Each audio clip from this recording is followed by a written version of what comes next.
Ballygunge station থেকে ট্রেনে উঠলাম, গন্তব্য বজবজ। চলে এসেছি নঙ্গি স্টেশনে।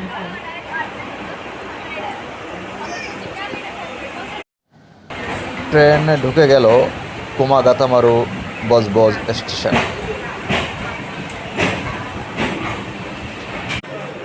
এই হচ্ছে সেই কুমাগাতামারু বজবজ। আমি যাব পুরনো বজবজ স্টেশন।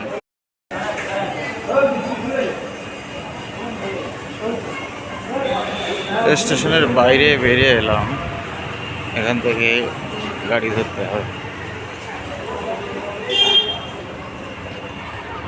চলে এলাম, বেশি দূর নয়, এই কুমাগাতামারু সেই স্মৃতিসৌধে। এখানে সৌধটা রয়েছে দেখা যাচ্ছে। এখানে সেই ঘটনাটা ঘটেছিল, যেখানে যেখানে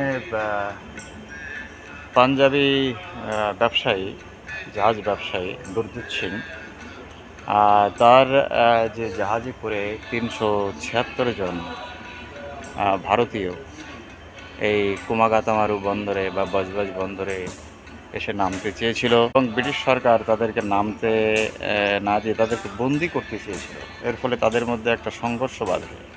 সেই সংঘর্ষে বেশ কিছু ভারতীয়, সম্ভবত 19 জন ভারতীয় মারা যান, এবং অন্যান্যরা আরও কয়েকজন বন্দী হয়েছিলেন। এই ঘটনাটা এখানেই ঘটেছিল। এখানে সেই শহীদ বেদি করা হয়েছে, কুমাগাতামারু যে শহীদগঞ্জ, এই যে বাংলাতে এখানে লেখা আছে কুমাগাটামারু শহীদগঞ্জ। এখানে এই হচ্ছে মনে হয় সেই গুরজিৎ সিংয়ের ছবি। এখানে এখানে রয়েছে দি কুমাগাতামারু ইনসিডেন্ট। এখানে কিছু সংক্ষিপ্ত বর্ণনা রয়েছে। এখানে সেই শহীদ বেদিটা দেখতে পাচ্ছি। এখানে সেই ঘটনার কিছু ক্লিপিংস এখানে ভাস্কর্য হিসেবে তুলে ধরা হয়েছে। এদিকে গেট, এটা হচ্ছে 4 নম্বর গেট, রেল গেট, এবং এটা হচ্ছে পুরনো স্টেশন এখানে রয়েছে, সেখানেও যাব। তার আগে শহীদ বেদিটা ভালো করে দেখে নিই। এই যে এখানে শহীদ বেদিটা এখানে রয়েছে। এখানে সেই ঘটনার, সেই সংঘর্ষের সেই চিত্র এখানে তুলে ধরা হয়েছে সুন্দর করে।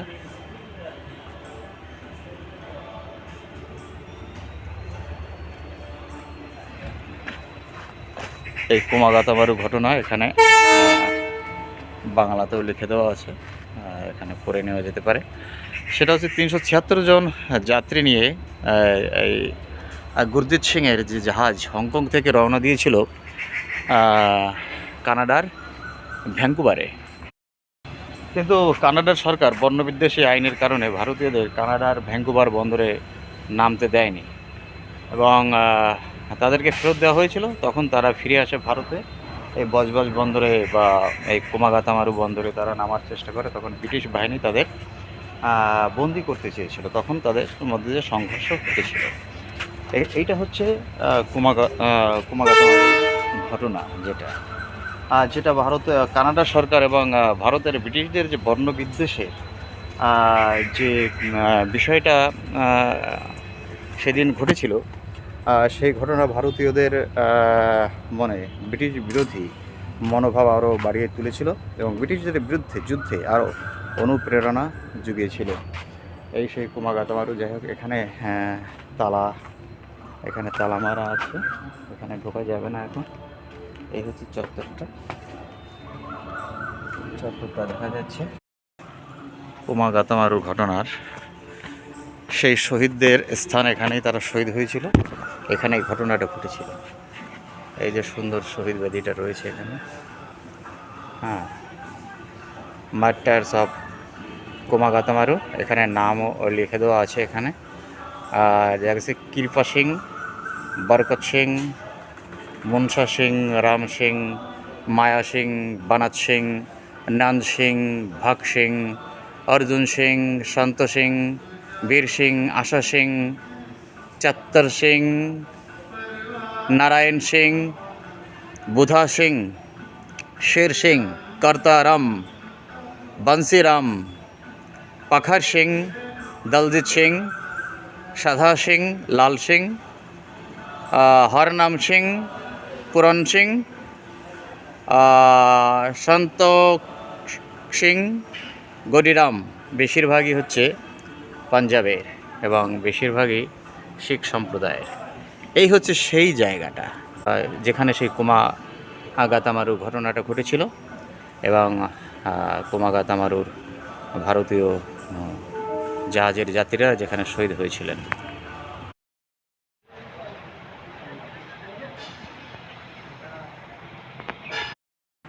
এটা হলো পুরনো বজবজ স্টেশন বা কুমাগাতামারু স্টেশন। ওইটা হচ্ছে স্মৃতিসৌধ, এইদিকে জাহাজ ঘাট মানে গঙ্গার ঘাট।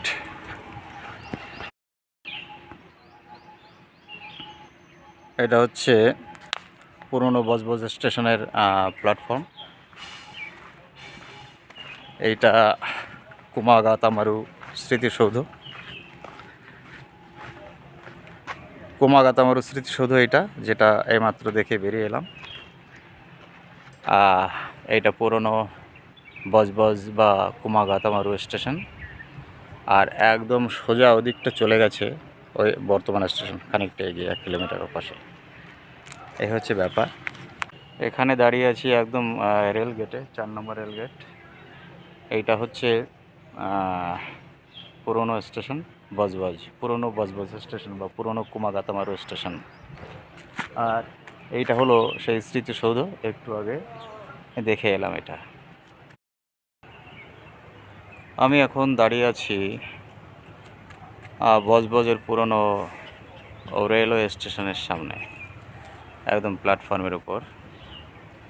এটা কুমাগাতামারু বা বজবজ পুরনো রেলওয়ে স্টেশন। এখানে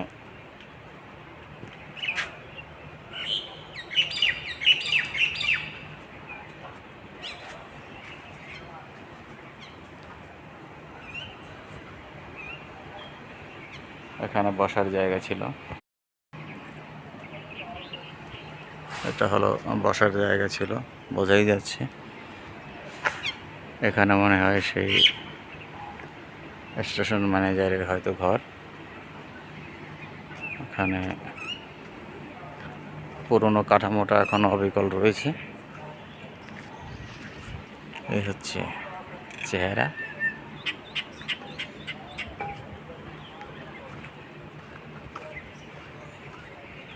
এই হচ্ছে প্ল্যাটফর্ম। এদিকে এখনকার বর্তমান স্টেশন, এদিকে 1 কিলোমিটার। এইদিকে হচ্ছে জাহাজ ঘাট, গঙ্গার ঘাট। এই স্টেশন হয়েই বিবেকানন্দ শিকাগো গিয়েছিলেন।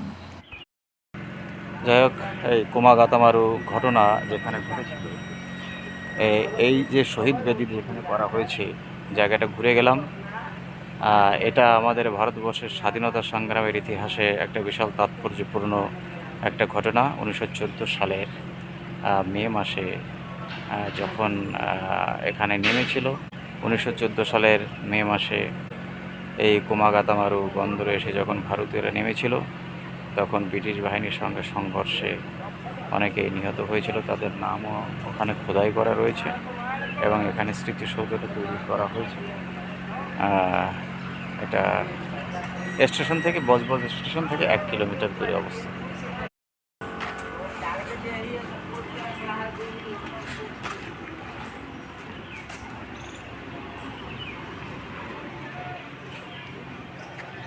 এখানে সেই ঘটনার রেপ্লিকা এখানে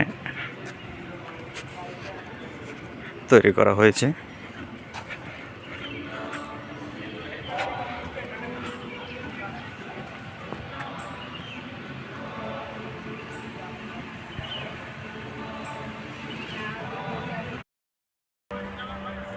কুমাগাতামারু স্মৃতিসৌধ দেখে চলে এলাম এই ফেরিঘাটে, বজবজ ফেরিঘাট। উপরে দেখতে পাচ্ছি ওটা হচ্ছে হাওড়ার বাউরিয়া, ওটাও শিল্পাঞ্চল, এদিকেও শিল্পাঞ্চল। আর রয়েছে এই হুগলি নদী বা গঙ্গা নদী, যাই বলুন না কেন। তার সূর্য একদম 45 ডিগ্রি অ্যাঙ্গেলে কিরণ দিচ্ছে, আর সেই কিরণ নদীর জলে পড়ে টিপে এখানে মুখে এসে লাগছে।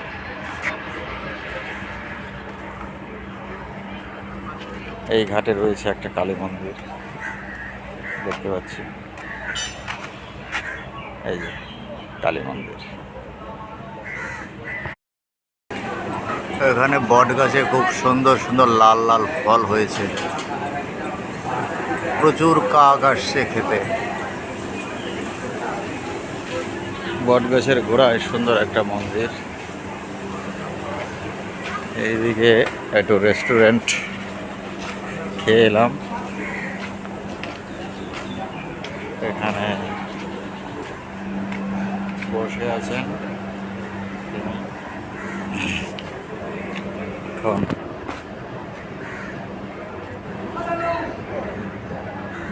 গঙ্গার পাড়ে সুন্দর বসার জায়গা।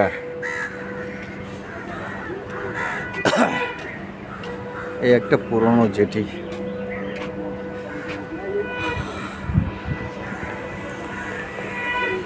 স্টিমারটা আসছে এদিকে বাউরিয়া থেকে, এই বজবজের দিকে। এটা নতুন জেটি। এই হলো পরিবেশ। যাই হোক, একটু টিফিন করে নিলাম। একটু টিফিন করে গঙ্গার পাড়ে একটু হাওয়া খেয়ে এখন যাব, দেখি কোথায় যাওয়া যায়। ধীরে ধীরে স্টিমারটা জেটিতে ভিড়ছে,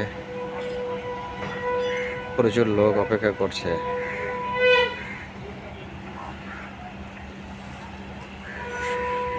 হ্যাঁ,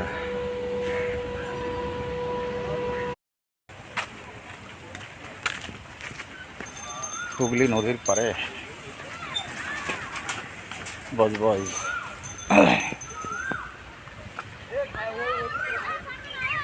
খুব সুন্দর জায়গা।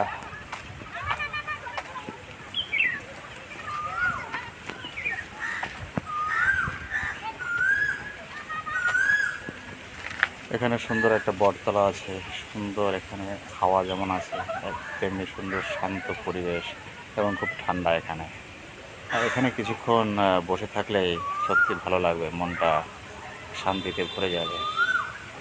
খুব আরামদায়ক পরিবেশ, সুন্দর বট গাছের ছায়া, অসাধারণ।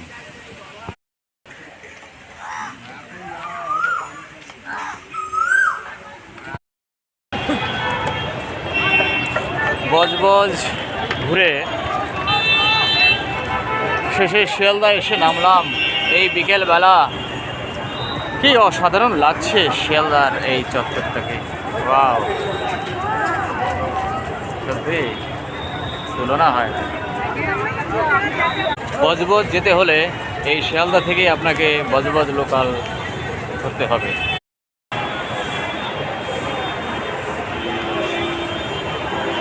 শিয়ালদা স্টেশনের সামনে এই ট্যাক্সি স্ট্যান্ডের সেটটা করেছে অসাধারণ, অসাধারণ।